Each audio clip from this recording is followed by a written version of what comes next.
both of your journeys to arrive at this moment, beginning with Josie, because you've, I think most people here know or should know that you've been a pretty big theater presence over the last 2 decades, as artistic director of the Donmar Warehouse and as the director of dozens probably.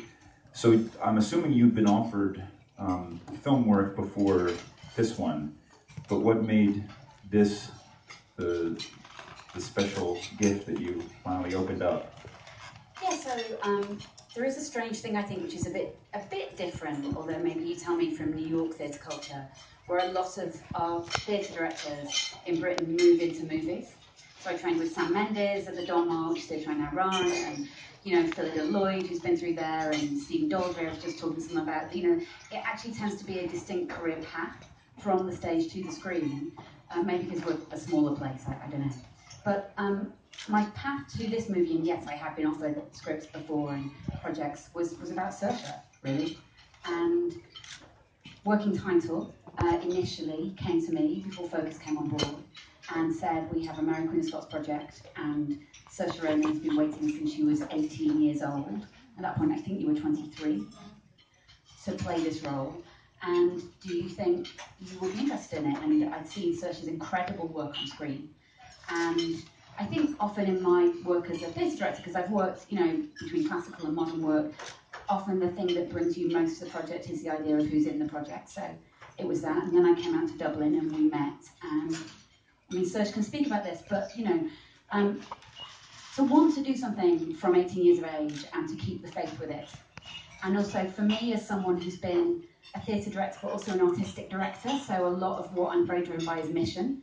I've opened buildings and, raised loads of money, and it's that kind of thing that you're very familiar with the not-for-profit sector here, like that. So there has to be a mission, and really Saoirse's faith with that part and the idea of her playing that role became my mission. Saoirse, it's really fascinating for someone as young as yourself that you've actually had this role in your life for about 6 years. I mean, it was the first term of the Barack Obama presidency, just for a clue how long ago. Wow. That makes even me feel really long. Yeah. So curious what attracted you to it back then, but then also, this so ends up that when you finally do play it, it's after having done Brooklyn and Lady Bird and The Crucible on Broadway, so much other work. Were you in a better place when you finally did arrive to do this than you would have been when you were 18? Yeah, totally. It was one of those things where basically it had been offered to me when I was 18 by Tim Eric from Working Title, and I had worked with them kind of pretty regularly from when I was about 12. So I knew them from when I was a kid, and they've always been really wonderful at bringing stuff to me and wanting to do another thing together. And I remember when I was sort of around, say, 14, 15, other actresses who were a little bit older would say to either me or my parents, they'd say, it's great that this is really working out right now, but when she reaches about 18, the roles will just stop coming in. And I remember a few actresses saying that to me, and they were only a few years older, but they had just been through it and they'd just come out the other side.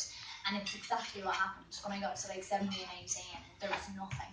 There were no ladybirds, there was no really well-written young female roles out there. They were all supporting and all just not very well sort of fleshed out, which was really frustrating for me because I had spent, from the age of 12, 10, I had spent my whole time as an actor getting to play really meaty roles and really interesting girls, and then it suddenly wasn't there. So when Tim and Eric came to me, initially it was purely selfish, where it was sort of like, oh my god, I get to play someone who's not only a Celtic queen, but she's going to have this incredible arc, and she had such a sort of full big life that was filled with tragedy and drama and fun and love and sex and babies and all the rest of it, and I would get to live a life basically, and to be offered that at 18, especially for I don't want to make it about that, but a girl, it is unusual. So there was that, and then at that time it was just a concept, and every year I'd be promoting another film, and they'd ask me what I was doing next, and I'd always be like, hopefully it's going to be Queen of Scots any day now, any summer now, any any time would be great. And when it finally came together, it was just this sort of wonderful collection of people like Josie and Beau, and you know, the great cast that we had, and as you say, I was at a point where I had these three sort of kind of immense experiences on other films that really kind of helped me to grow, and I was able to channel that a bit into Mary. So. And how important was having John Guy's book? Because that's, I think, with Beau Willimon based the screenplay on, sort of a fresh take on Mary from about, I think it was published 10 or 15 years ago, but you would have had it, I guess, when it still was a concept. No, I didn't. No, because at that stage it wasn't necessarily going to be adapted from John's book. So that was later. That was like a year before we started. Josie and I met, and she said, "Listen, read this. This is our world." And all the cast and I were able to sort of delve into that. And I remember sitting at my kitchen table. Mum was in the kitchen making a cup of tea, and I opened the first page, and I was like, and it was just like so dramatic straight away. He had written this biography, and everything was real and everything was factual, but it was like a thriller. It was so exciting to read. So, yeah. So, Josie, tell us about the first meeting with Saoirse when you guys. So I came to Ireland, and we went for a bowl of soup in a cafe, and then we went for a long walk. And I think that, you know, one of the things so two things were really important to my process on this. One was finding that book of John's, and I read around a lot. And the great thing about that book, which I would recommend to anybody if they don't already have their holiday reading, is he's a proper forensic historian, so he writes really vividly. The opening image is the image of the black dress being ripped off to reveal the red underdress, where Mary is stage managing not only her present but also her future and her place in history as a Catholic martyr. That's that symbolism. You know, so for a theatre director, the theatricality of that woman was really important. So that was one source that was really important. But the other thing was actually just getting to know Saoirse and getting to spend time with her and understand, you know, as you just brilliantly articulated, what your place was in your career at that point, how you felt in relation to the world, what kind of roles you wanted to be able to come up into. And just, you know, Mary, one of the things that John writes is that people said of Mary, Queen of Scots, that anybody who was in a room with her felt like she was the only person and they were the only person in that space. Everything else drops away. You know, and there's incredible, as well as great tragedy, there's incredible warmth and charm and presence that we talk about a lot on stage and on screen. So to understand what the heart of Saoirse's presence was, for me and for Beau, and to have Beau craft the screenplay around that was also a big part of the important source of the material. Yeah. And, you know, we were talking earlier, and you mentioned Mary Stuart, the play, which I think was written in 1800. Correct. But what's so great, I think, why this story stays so fresh, even though it's 500 years old, is that it's about leadership and doubt and betrayal and jealousy and conspiracies. Did you see the potential to create a film that was obviously going to be period, even though there are a couple of little touches we'll talk about in a second that are modern, but to comment on the world we live in now? So I don't know what everybody else thinks, but right now, what I'm thinking about a lot is the cost of power. And when I say cost of power, I don't just mean for these two women, I mean for everybody. And that power at the moment in our world seems like it's the enemy of empathy and the enemy of compassion and a call to sacrifice, a call to violence, sometimes in our speech and sometimes in our actions, as you can see in this film. You know, this is the Renaissance, right? So our idea of modern politics was created in this period. This is when Machiavelli wrote The Prince, which is the handbook very much guided Beau Willimon, I think, through House of Cards. You know, he's the man who wrote, "It is better to be feared than loved." And it feels like one of the important reflections, if you're going to dip into that period, is look at how so much of what occurred in that history and the vivid and vicious cost of power will necessarily speak into the present. So that's definitely a big part of that film. And what courage these two women needed in a context where actually many people like John Knox, who David Tennant plays so brilliant in the movie with the gigantic, historically accurate, terrifying beard, you know, actually, I was saying to someone earlier, actually wrote a treatise which was entitled "The First Blast of the Trumpet Against the Monstrous Regiment of Women." Like, people actually believed that it was against nature and against God for a woman to be in power. That is the context in which these two women were ruling. So the idea that and I believe this, I've read their letters, that they were holding on to a sisterhood that was thwarted by the violence of power. It's a story that I was really desperate to have these two women tell on screen. Speaking of those letters, because I mean, a lot of them are historically accurate in the film as well. Saoirse, I'm wondering, when you were reading them, because so much of the communication, that the friendship that builds between the two characters is done through the letters until the magnificent final or late scene. When you were reading them, what was your reaction? Were you seeing some of what Josie was just talking about, that this was a fresh take, even though it was so old? When I was reading the letters, the letters between Mary and Elizabeth, that it was a fresh, that error.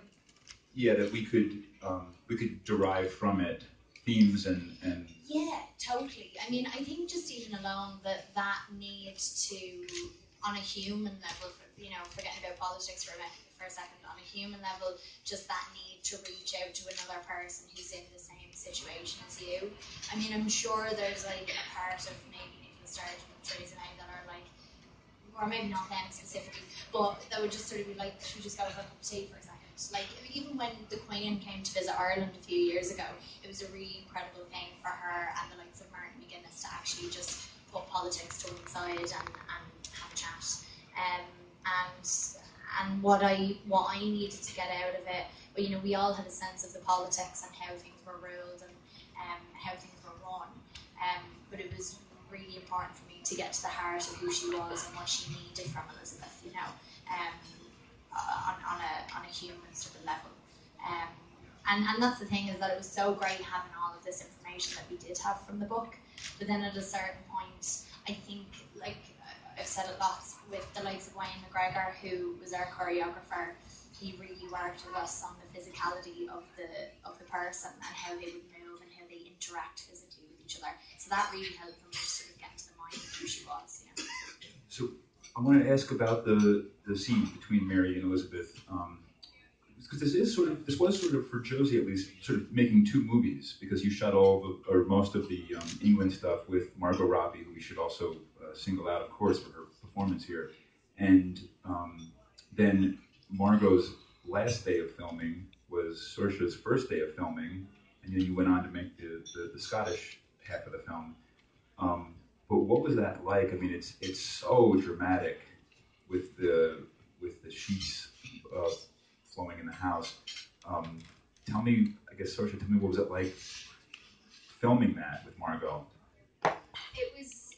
It's one of the most exciting experiences I've ever had on set, because we both sort of agreed during rehearsals, like, let's do this experiment, and we've heard about other actors doing it before, and I had never been in a situation where it seemed fitting to do that, but it seemed right for this. And I think because we sort of knew each other a little bit already, we could afford to do that, and we could afford to sort of take that chance. And it just, we shot the whole scene in order. So we did the first half of the scene where we're on either end of the cabin, we don't see each other, and we shot all of that for the first half of the day.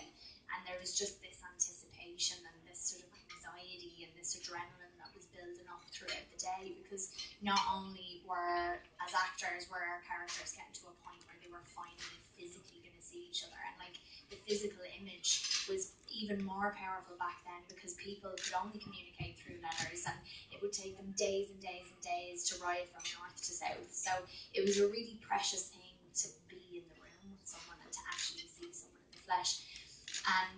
But also, as actors, we just really wanted to work together, and we had spent all this time apart, where she had worked out with Jose and the rest of the English cast what they were going to do in their course, and we did the same with theirs. And so I didn't know how she was going to play it. I didn't know what she was going to look like. I didn't know what she was going to sound like. I knew nothing.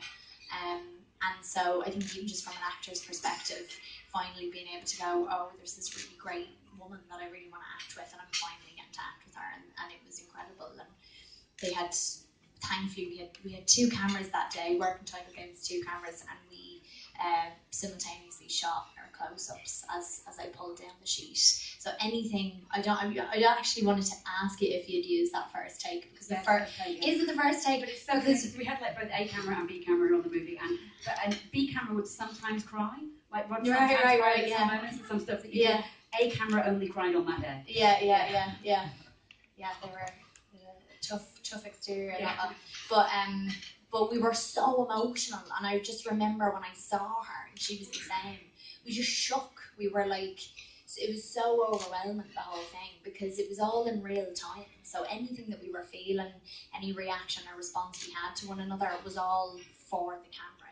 There was no sort of like, right, I'm going to log that for my close-up. You know, it was all happening right then and there. So. It's the quickest scene to cut in the edit as well, because it was just, you just saw it. That was just, there you go, it's very evident what to do. There's no messing around really. And we had our pace set out as well. Yeah. I wanted to mention a few of the people who work behind the scenes on the film, because they don't get mentioned enough, and I think this also could open a conversation about working in making a period film, but trying to crack it open, because you've done mostly period films, I think. I've done a few, a bit of both. Yeah, I guess Lady Bird is the very recent past, not really period, but so I just wanted to mention John Mathieson, the cinematographer, the production design by James Merrifield. Alexandra Byrne did the costume design. We should mention that there is denim. Everything is denim, apart from 3 looks that Margot wears at the end as Elizabeth ages. So Alex Byrne is this incredible woman who has enormous confidence in this period of history. She designed the costumes for Elizabeth and for Elizabeth's Golden Age, what brought her into the film. Just looking at Rob Asher there, who knows Kenneth Branagh very well. Well, Kenneth Branagh brought Alex into movies with that Hamlet that they put on screen, and she came from theatre to film. So she's incredibly confident and fluent, which sometimes I think you are if you work in theatre, because so many Shakespeare plays are from this time. So what we both wanted to do actually was to try and give the film a very controlled palette, so that these 2 women would come forward through it. And what I really wanted was for Alex to be able to have complete control over every costume you saw on screen. So there's nothing from stock. Everything is designed by Alex and made, which is obviously a gigantic ask. And one of the things that guided us into that was the idea that all of the costumes could be made from this incredibly, shall we say cheap, we could say reasonable fabric, which is denim. So you can't often read that, I don't think, but what it did as well, and it'd be interesting to hear you talk about this, is that obviously you're very heavily corseted, but for the men, it's very wearable. So although they're in period costume, they're in clothes they're familiar It's really comfortable, actually. Yeah. Well, we couldn't move. No, but they weren't in stockings, you know, which actually would have been in this period, and that can be, and there's lots of accidents, that can be incredibly exposing, actually. And what we wanted to do was to feel, particularly in Scotland, how the environment started to affect these clothes. So there's this amazing thing that Alex designed where Saoirse's skirts, she starts in this French grey, begin to seep up from the water and from the land, pattern and colour from the water and the salt marks from the water. Yeah. And it was just cool. Denim is just automatically very cool. And I think having a 2018 cast, all of whom were relatively young, for us to wear a material that we're so comfortable with and that we're all really used to, I think it was genius. And I remember going into the first fitting with Al at the beginning, and she just showed me all these like Calvin Klein photographs of like Mark Wahlberg or whatever with his jeans on. And I was like, we're doing American Scots. She's like, yeah, I know. And she showed me all these incredible sketches that she had come up with, and it was just amazing. She's really, like, her artistry and her ability to sort of go, okay, this is what we're doing here was incredible. So. Yeah, so she's cutting to the period, but she's using this incredibly contemporary fabric. So. Yeah. And another veteran of the Kate Blanchett Elizabeth is Jenny Shercourt, who's the makeup designer.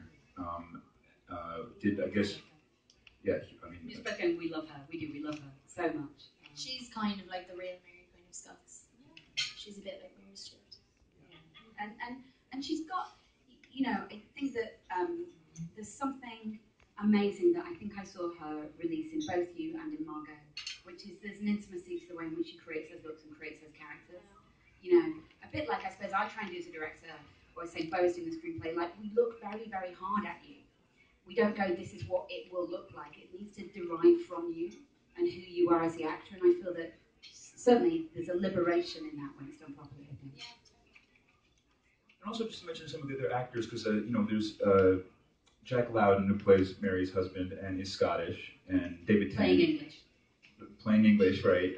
David Tennant, who you just mentioned, playing John Knox, is unrecognizable in the film. Again, Jenny Sherker's work with the long beard. So I think just Google John Knox and have a look at that beard. It's so mad. Yeah. And Joe Alwyn, of course. Guy Pearce. James McArdle. Star of the show. Plays Mary's half-brother. But I'm curious to maybe speaking about what might you have spoken about with Jack Lowden or David Tennant, who are Scottish, their experience of Mary in their lives versus an Irish person's or an English person's experience of her. I mean, she is revered, I think, more in Scotland than she is in the rest of the Commonwealth. Yeah, I think so. She's revered by me and I'm English, but yeah. Yeah, but you've also got Celtic blood and stuff as well, and I think, like, I know even as an Irish person, I was fascinated by her because she's a Celt, and there's known stories about Celtic queens really that have been put on the screen. There's plenty of them, but there were so many like warrior queens in Ireland and stuff that should be put on the screen. But she's totally beloved by the Scots. She was the queen of. She's not referred to as the Queen of Scotland. She's referred to as the Queen of the Scots. She was a woman of the people, and they loved her. And in the 5 years that I was waiting to do it, every Scot that I'd meet, they'd either know about it already that I was doing it, or I'd be like, what do I do with her? What do you think of her? Tell me like what you grew up learning about her. And she's an icon, and I think they're really protective over her because she was so misrepresented in history. And also, I think there's something about her where she is like the mother of Scotland. You know, she was a real woman, and she loved, and she was passionate, and she came from a long line of the Stuart clan who ran Scotland for years. So they're very, very protective over her. I think that's a great thing about Dr. John Guy's book, that actually it has some of that way that the Scots feel about Mary Queen of Scots within it, but that what he really did was to go back into the archives and see how the English were uprooting, rearranging, publishing fake news, trying to make Mary look like this incompetent femme fatale. And, John can absolutely find the paper trail for how Cecil, played by Guy Pearce, and Cecil's political aides messed around with Mary's history. And it really took hold. I do think actually there probably is a bit of an English perspective that either goes, she's this tragic heroine who was so romantic, she was too silly to be able to lead, or she is a femme fatale who was found out for her first crime. And neither of those things is the case. And to be able to take her seriously as a politician, which is what John's book does, is really important. Well, she's also so assertive. I mean, I think there's been other versions, and it is so here as well, just showing, because she was so young when this all was going on. But like, I think I've heard you speak, Saoirse, before about the sex scene, if you can call it that, with Jack, and how the two of you decided that you were going to sort of flip the dynamic. Yeah. Yeah, because there's two sexy time scenes with them. Yeah, the four of us, myself, Josie, Jack, and Wayne. 4 hours rehearsing that, didn't we? Yeah, we did it at the drummer at the rehearsal space, and just we're sort of choreographing the whole thing out. And he was really great at sort of going, okay, well, if you're thinking this, then how would you move? And if you're thinking this, what kind of gesture would you use? And how reserved would you be in your movement and stuff? And we just felt like it wasn't right for Mary to sort of lay down and let this happen. And also, she needed to sort of be the one who came forward with the suggestion, essentially. Because she was getting to the stage where she was like, listen, I'm killing it as Queen. We've gotten married. I'm a massive threat to Elizabeth now. Put a child inside me, because that I'm ticking the boxes off here and just proving to them how great a job I'm doing. I think that's such a great way of talking about it, because it's really important to remember that every single act that these women chose to commit or not to commit, or was committed to them with their bodies, is a geopolitical act as well as a personal one. That's it's a sort of weird way of putting it, but it mattered tremendously whether or not Mary produced an heir to England, to Scotland, and to the rest of Europe. There's that kind of scrutiny on it. It's just like, it's not like how nice Meghan is pregnant. right? It's much more violently complicated than that now. You know, there's a reason why. There's this terrible phrase. Have you heard this? There's a thing where Kate Middleton, okay, what they say about that she's been able to do is she's been able to create an heir and a spare. That's what they've always said. Have you heard that? It was said in British culture. So, you know, the idea that people are producing line and bloodline has sat vividly in the culture of European politics for hundreds and hundreds of years.